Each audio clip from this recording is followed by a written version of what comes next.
Assalamualaikum warahmatullahi wabarakatuh. Bismillahirrahmanirrahim. Harapan dan doa saya semoga saudaraku semuanya selalu diberikan kesehatan, dilapangkan rezekinya, diampuni dosa-dosanya, dan dipanjangkan umurnya. Amin ya rabbal alamin. Allahumma sholli ala Muhammad wa ala ali sayyidina Muhammad.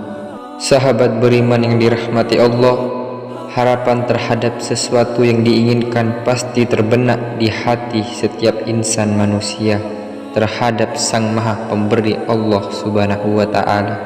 Melalui ucapan doa, segala bentuk harapan dan cita dipanjatkan agar segala keinginan tersebut Allah kabulkan.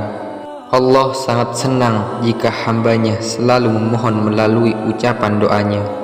Yakin semua harapan dan keinginan yang dipanjatkan melalui doa tersebut akan Allah kabulkan. Namun dengan sebuah catatan, apakah Allah kabulkan di dunia atau ditangguhkan kelak untuk bekal di akhirat? Terlepas dari itu, ada pula doa yang Allah tak terima atau Allah tak kabulkan selama manusia tersebut hidup di dunia. Jika kita berdoa, pasti akan merasa harap-harap cemas.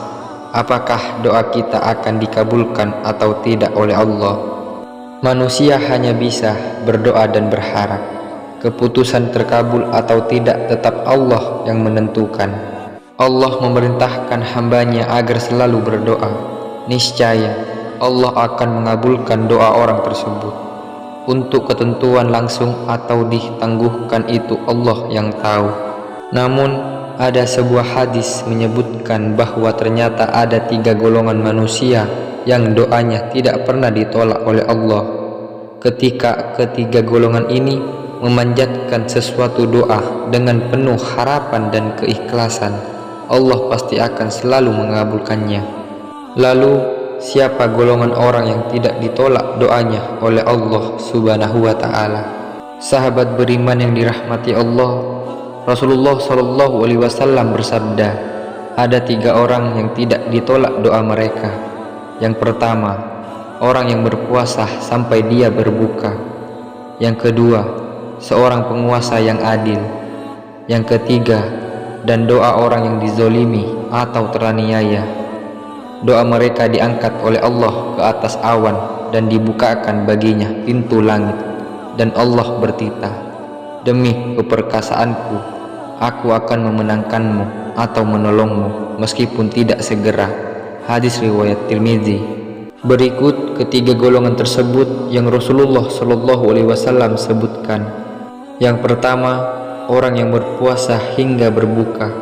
Orang yang berpuasa akan Allah mudahkan dan kabulkan segala doa dan harapan mereka. Sebab alasan kenapa orang ini doanya begitu mustajab, salah satu karena mereka tengah menjalankan perintah Allah Subhanahu wa Ta'ala, yaitu berpuasa. Lalu yang kedua, penguasa atau pemimpin yang adil.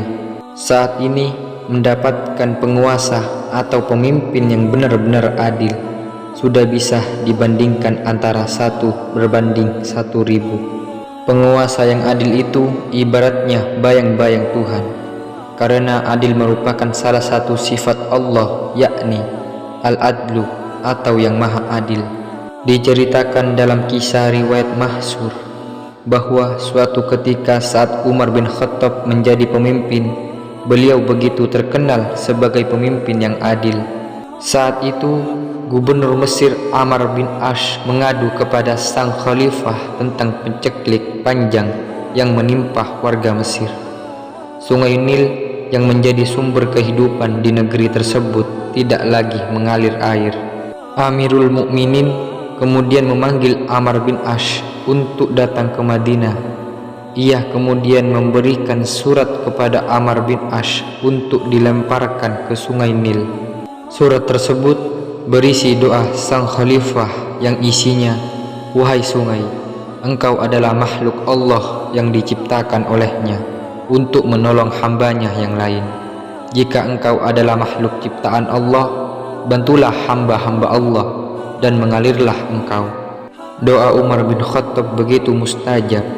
Karenanya hingga kini sungai Nil tidak pernah lagi mengalami kekeringan. Kemudian yang ketiga, orang yang teraniaya atau terzolimi. Orang yang teraniaya atau terzolimi doanya makbul sekali.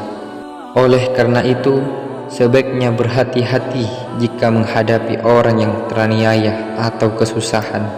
Jika kita tidak dapat membantu mereka, maka sebaiknya tidak melakukan tindakan yang dapat membuat hatinya merasa tersakiti, karena Allah telah menjamin doa mereka akan terkabul. Dalam hal ini memang Allah sebenarnya tidak menyukai doa yang buruk, apalagi ditujukan kepada orang lain. Namun ada kondisi di mana doa, baik doa itu bersifat baik maupun buruk, akan dikabulkan oleh Allah Subhanahu wa Ta'ala. Inilah doanya orang-orang yang terzalimi. Sahabat beriman yang dirahmati Allah, itulah 3 golongan orang yang tidak ditolak doanya oleh Allah Subhanahu wa Ta'ala. Demikian yang bisa saya bagikan, semoga bermanfaat untuk kita semua. Amin ya rabbal alamin. Jazakumullah khairan. Wassalamualaikum warahmatullahi wabarakatuh.